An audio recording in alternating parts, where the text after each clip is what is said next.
Morning, everybody, and welcome to a very special Sunday sermon. As you know, we're celebrating Easter week, and we have a very, very special spirit with us. We have Mary, the mother of Jesus. So she is here. We've been speaking with her. So let us simply begin with her message.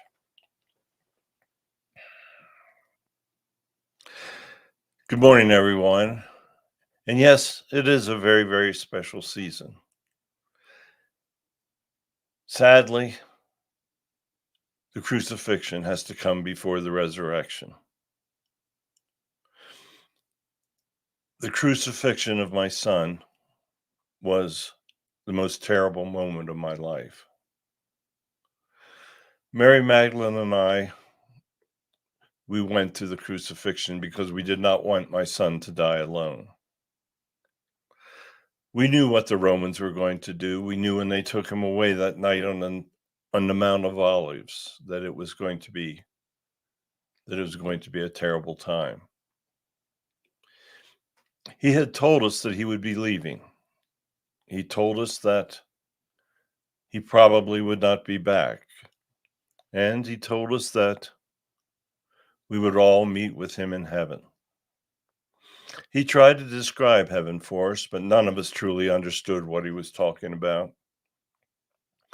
He told us it was this miraculous place that everybody went when they died. He told us that we would all go there.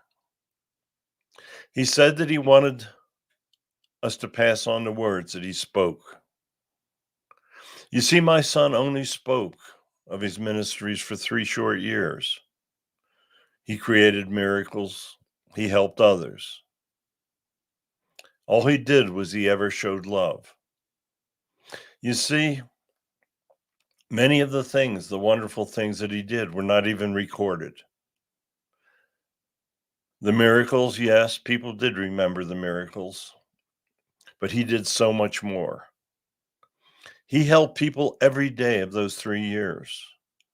Not that he didn't live a good life before his ministries, but during those 3 years, people that were presented to him followed him. He had many followers whose names are now lost to history. You see, when you looked into his eyes, you knew the specialness of him. You knew that, well, you knew that you were talking to what he said was the Son of God. We never really understood truly who he was until we got back to heaven. And when each of us passed, he was there to greet us. When we closed our eyes for that final time, we realized that all that he had told us was true. He told us that he had to die so that he could resurrect. You see, without the crucifixion, there would never have been a resurrection. And the resurrection is the most miraculous thing that ever happened on earth. No one has ever been able to duplicate this, and no one ever will. But sadly, we all had to live through the crucifixion. The Romans, Pilate truly did try to save his life. He knew that my son had done nothing that deserved death on the cross. But you see, the priests, the Jewish priests, they were afraid that he would claim being king of the Jews. And they did not want anybody to usurp their power. It's much the same as today. You see many people in places of power, and they will do anything to maintain that place of power. It was no different when my son walked the earth. He truly tried to change the world and succeeded. He succeeded because of what he did in his life, but he also succeeded because others spoke his name after his passing. He allowed many to see himself after he rose from the grave. We were very, very simple people. We were not educated. We didn't have access to the books and the learning, but we all understood that we were in the presence of this miraculous individual. I often couldn't believe that he was my son. It was so amazing that I gave birth to such an individual, such a person. He traveled in a small area, but from his travels and what he did, billions of people still pay homage to him. You see, he lived a life of simplicity. He wants all of you to live a life of simplicity and common sense. That's really all you need to do to succeed. If you follow his words, then you too will return to heaven and be judged appropriately. You see, his energy still is present in the highest level of heaven. Souls for billions of years have tried to advance in those realms. Many have succeeded. Today, you're seeing very much evil in the world, as you know. But we lived in a time of evil. There's no doubt about it. The Romans controlled everything. If you spoke against them, they could take your life in an instant. They controlled the justice system. They controlled the entirety of what was taking place in that ancient world.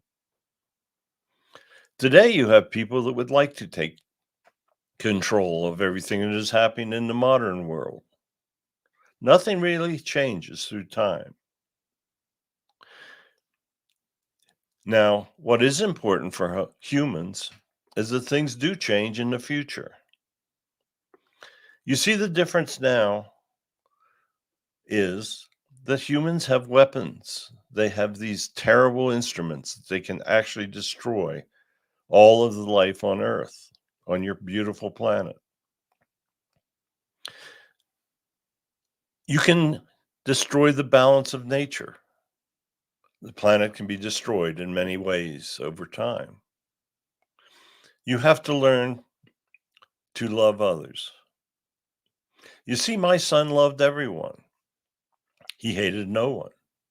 There were times that people would spit upon him. They would throw stones at him. They would call him crazy. But he never spoke against them. He truly loved all of them, even the ones that opposed him the most. Believe it or not, he did not even feel animosity towards the Jewish priests that were having him killed. You see, he knew what was coming. How many of you out there, if you knew that you were going to die the most violent of deaths, could approach that day with no fear and would approach that day without trying to run from it? You see, my son knew everything about his life. That was one advantage of him being so special. When he told us that he was going to leave us, we were all in tears. We couldn't believe it. But he said that the Romans were going to, in all probability, end his life. He knew well what he was speaking, but he tried to be gentle with us because he knew we all had great love for him. It was not just the 12 disciples. There were many of us. There were many people that followed him, that loved him, and their names are lost in history. You see, as you live this life in this time, you need to emulate the example that my son set for everyone. You have to love one another. You have to coexist. You have to teach the young about my son.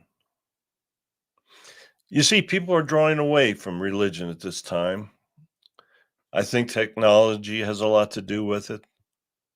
Many of the young will not get their noses out of their telephones or off their computers. If you ask them to accompany you to church on a Sunday morning when they have a computer game, they will laugh at you. You see, the modern generation, in many instances, chooses priorities that lead them away from God. Your life here on earth is incredibly short. My son's life was only 30 years. It's very short. But look what he accomplished. And he accomplished this, all that he did, he accomplished through love, through telling others that if you love, all will be well. I cannot stress enough upon you on this morning with the celebration, or shall we say the commemoration of my son dying on the cross, and then the celebration of the resurrection. On Easter Sunday, it is a time for reflection. Think about how you're living your life, what you're doing. Think about all of the things that you can do to help others. Many of you out there have accumulated great wealth. Many of you haven't. There are so many situations in your life that you have very little control over. The great inflation that is sweeping your country is hurting many, many people. In reality, there's very little you can do about that. That's the result of your political leaders, the way your political leaders spend money uselessly. If all of the money that was spent was used wisely, poverty would not be a problem. The way that you treat your veterans. Yes, many times there are many ways to help them. But many of them do not even know how to seek that help. You should go out of your way to do what you can to help those that have served the country. Many are hurt very deeply that you cannot tell by looking at them. Many of them are homeless. What have you done in the recent past to help a homeless person?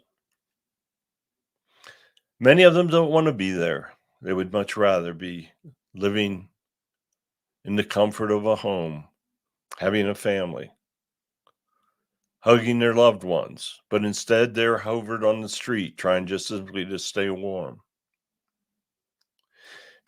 You need to understand just how much you truly can accomplish. Even those of you that are struggling very badly can help others. When you see an elderly person, help them, hold the door, don't slam it in their face. You see many of the youth, they never look back. When they go through a doorway, they don't look to see if there's anyone behind them. And they don't look to see what is in front of them. The youth are the key to the future. There are many wonderful youth. There are many that understand my son. There are many that serve God. There are many that serve their country.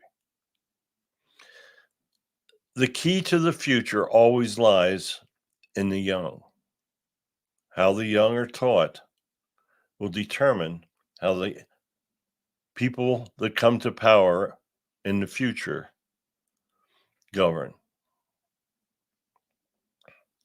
I want to get back to the crucifixion of my son. We had to watch as they drove the nails into his hands, into his feet.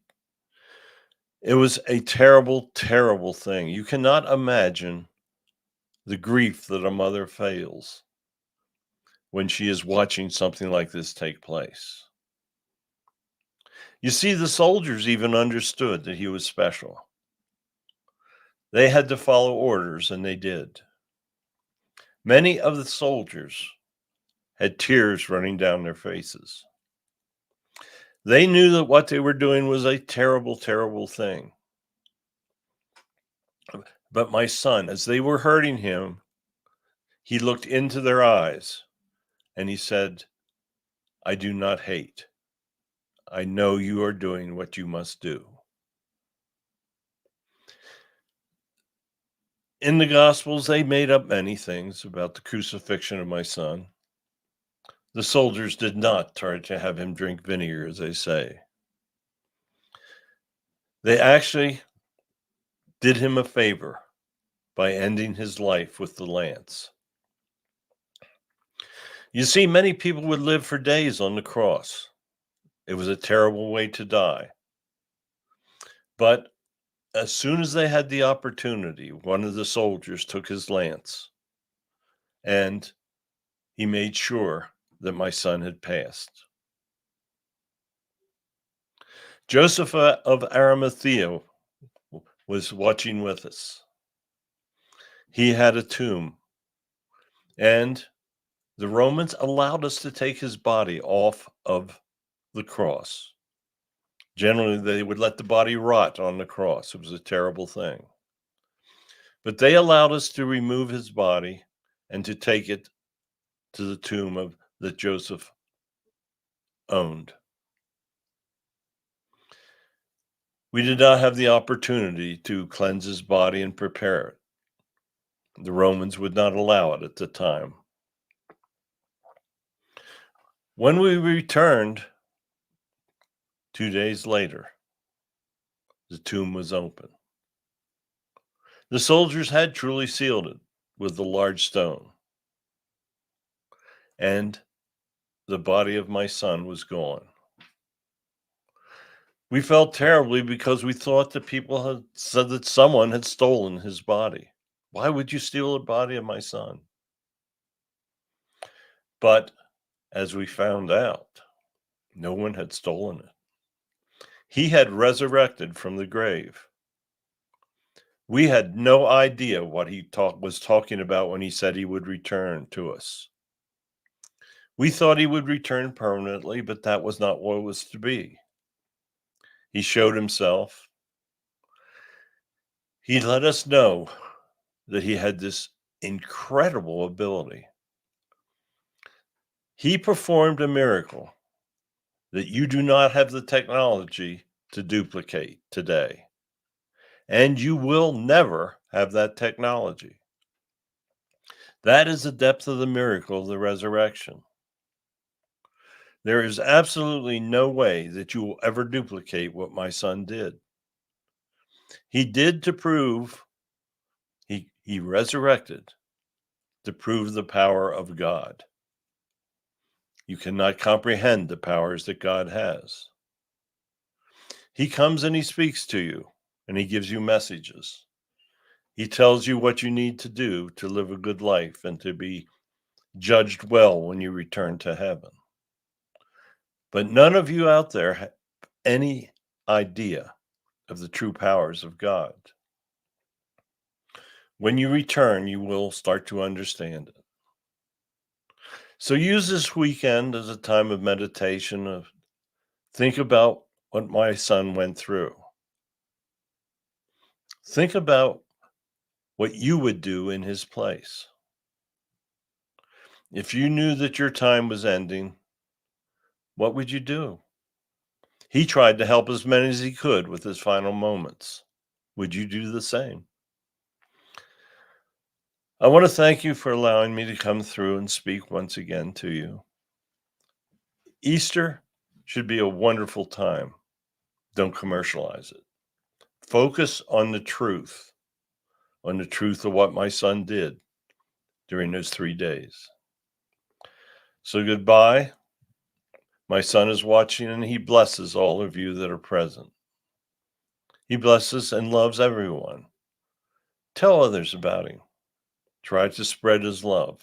You will be much better for it. Goodbye. Okay. Thank you so much. Another incredible message. I hope that all of you have a great Easter. Think about what Jesus went through. His his energies, his words, they've lasted for thousands of years. Have a great weekend, and we will be back again next week.